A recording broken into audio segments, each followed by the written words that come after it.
कल्पना करो, एक कानून जो भारत के संविधान में लिखा गया, पर जिसे समझने में पूरा देश उलझा रहा। एक ज़मीन जहाँ खूबसूरती तो बहुत ज़्यादा है, पर कहानियों में दर्द और भी ज़्यादा है। और एक फ़ैसला जिसने कुछ के लिए उम्मीद जगाई और कुछ के लिए भरोसा तोड़ दिया।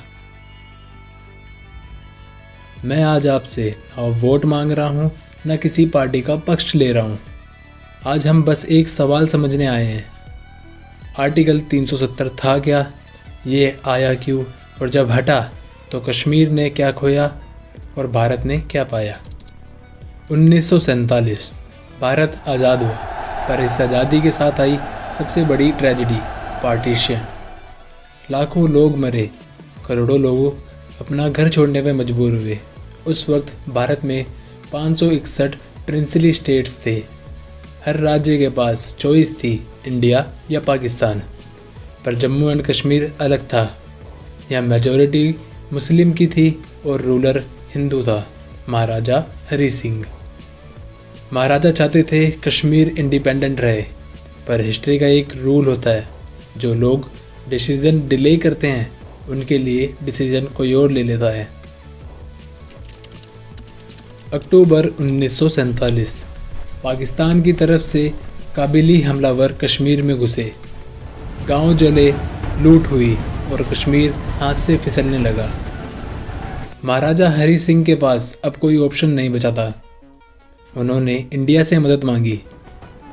इंडिया ने एक शर्त रखी, मदद मिलेगी पर कश्मीर को भारत का हिस्सा बनना पड़ेगा। इंस्ट्रूमेंट ऑफ एसेशन साइन हुआ। कश्मीर ऑफिशियली भारत का हिस्सा बना, पर पूरी तरह नहीं। कश्मीर के लोगों के मन में एक डर था, क्या हम अपनी पहचान खो देंगे? क्या दिल्ली हम पर पूरी तरह कंट्रोल करेगी? इसी ट्रस्ट गैप को भरने के लिए संविधान में जोड़ा गया आर्टिकल 370। इसके तहत डिफेंस, फॉरेन अफेयर्स, कम्युनिकेशन सिर्फ इंडिया के पास। कश्मीर का अपना कॉन्स्टिट्यूशन, अपना प्राइम मिनिस्टर, अपना फ्लैग। सेंट्रल लॉज ऑटोमेटिकली लागू नहीं होते थे। ऑफिशियली आर्टिकल 370 टेम्परेरी प्रोविज़न था। आइडिया सिंपल था, कश्मीर को टाइम दो ताकि वो धीरे धीरे पूरी तरह इंटीग्रेट हो सके। पर प्रॉब्लम यहीं शुरू हुई। टेम्परेरी लिखा गया था, पर प्रैक्टिकल लाइफ में ये परमानेंट बन गया।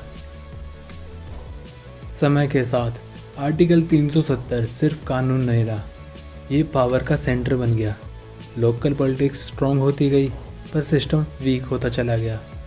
बाहरी इन्वेस्टमेंट आई नहीं, इंडस्ट्री ग्रो हुई नहीं, पर सबसे ज़्यादा इम्पैक्ट पड़ा यूथ पर।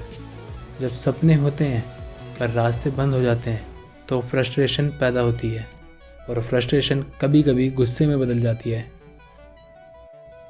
अब सीधा सवाल, आर्टिकल 370 से प्रॉब्लम क्या थी? सबसे पहली, विकास का रुकना।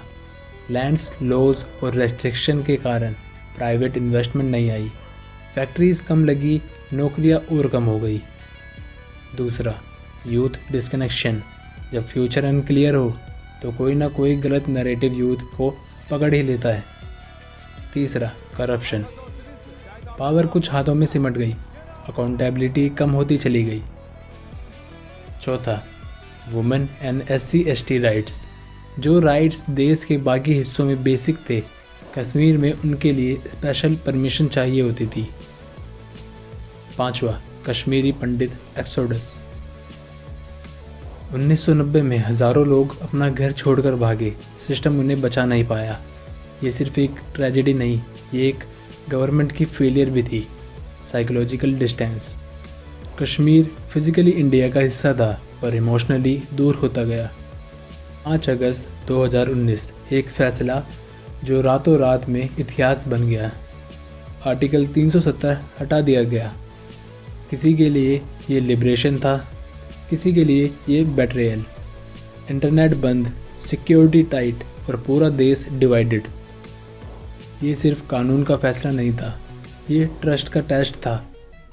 आर्टिकल 370 के बाद सेंट्रल लॉज लागू हुए, वुमेन और SC/ST को इक्वल राइट्स मिले, इन्वेस्टमेंट के नए रास्ते खुले।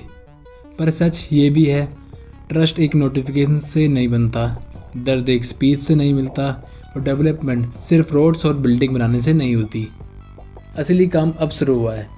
आर्टिकल 370 एक कानून था, पर कश्मीर एक जज्बा है। कानून बदलने से ज़मीन बदल सकती है, पर दिल नहीं। हिस्ट्री हमें एक ही बात सिखाती है, जब लोगों को सुना जाता है तो वो देश की ताकत बन जाते हैं, और जब उन्हें इग्नोर किया जाता है तो दर्द गुस्से में बदल जाता है।